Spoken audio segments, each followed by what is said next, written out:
Hello everyone, welcome back to Roan's Project.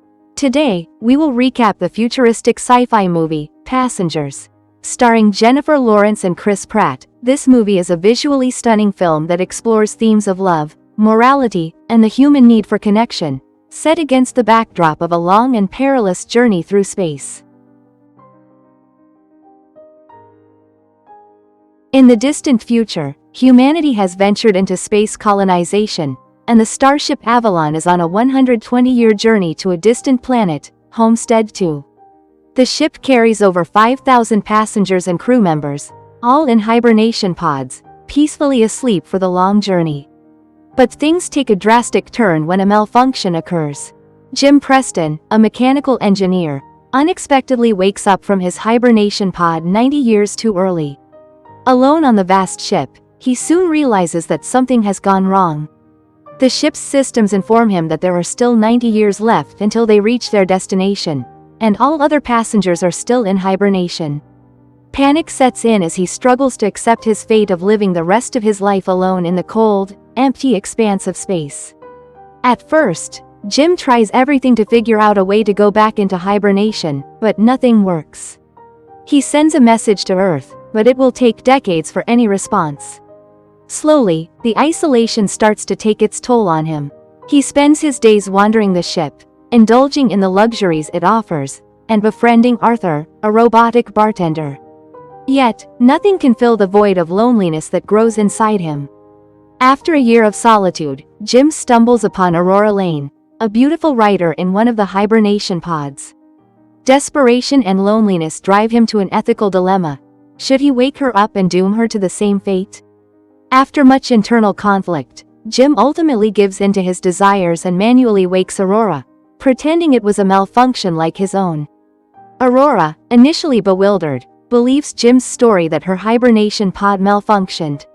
She begins to accept her new reality and, like Jim, tries to make the best of their situation. They bond over their shared predicament, and Jim keeps his secret hidden, though the guilt weighs heavily on him. As time passes, Jim and Aurora grow closer and eventually fall in love. They find joy in each other's company and begin to create a life together aboard the ship. Their romance blossoms, and it seems as though they have found a semblance of happiness amidst their unfortunate circumstances. However, Jim's secret doesn't remain buried forever. Arthur, the robotic bartender, inadvertently reveals the truth to Aurora, that Jim intentionally woke her up. Aurora is devastated and furious, feeling betrayed by the man she trusted. She now sees Jim as the person who stole her future, condemning her to a life of loneliness and isolation on the ship. Before we continue, may I please request for your help to grow my channel? Please leave it a thumbs up and subscribe. Kindly hit the notification bell so you will be informed whenever I upload new videos. Let's get back to our recap. Aurora's anger leads her to isolate herself from Jim, refusing to forgive him. She struggles with the moral implications of what he has done, torn between her feelings of love and her sense of betrayal. Jim, racked with guilt, tries to apologize and make amends, but Aurora remains distant and cold. During this tense period, the Avalon begins to show signs of serious malfunctions. The ship's systems are failing, and the problems are escalating.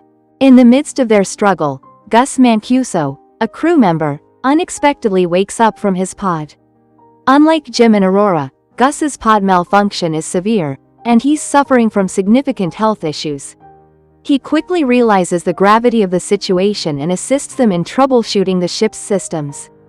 Gus provides them with access to areas of the ship they couldn't reach before. However, his health deteriorates rapidly, and before he dies, he hands over control to Jim and Aurora, entrusting them with the survival of everyone on board. With Gus gone, Jim and Aurora are forced to put aside their differences as they realize the entire ship, and the lives of everyone on board, are in danger.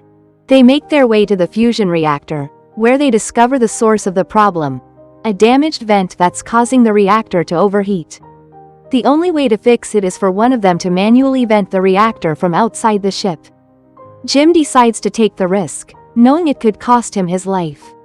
He ventures outside the ship in a spacesuit and manages to vent the reactor, but the extreme heat causes his tether to snap. He floats into space, seemingly lost forever. Aurora, in a desperate attempt to save him, manages to use a tether to pull him back to safety. Miraculously, Jim survives the ordeal, though he is severely injured. Aurora, shaken by the near loss of him, realizes that she still loves him despite everything. She forgives him for waking her up, and they reconcile, vowing to make the most of their lives together on the ship. With the ship now stable, Jim discovers a way to put Aurora back into hibernation, allowing her to continue her journey and reach Homestead 2 as originally planned. He offers her the choice, willing to sacrifice his own happiness for hers. However, Aurora chooses to stay with Jim, deciding that life together, even on the ship, is better than living alone in the future. As the years pass, Jim and Aurora create a life together on the Avalon, transforming parts of the ship into a vibrant living space filled with plants, art, and personal touches. They embrace their fate, finding joy and fulfillment in each other's company. The movie concludes with the Avalon finally reaching Homestead 2. The crew and passengers awaken from their hibernation pods, finding the ship transformed by Jim and Aurora's decades of life aboard it. They discover a message from the couple, telling their story and leaving a legacy of love and survival. That wraps up our recap of Passengers. I hope you enjoyed this video. Let me know in the comments what you thought of the film and if there are any other movies you'd like me to cover. Thanks for watching and see you in the next one.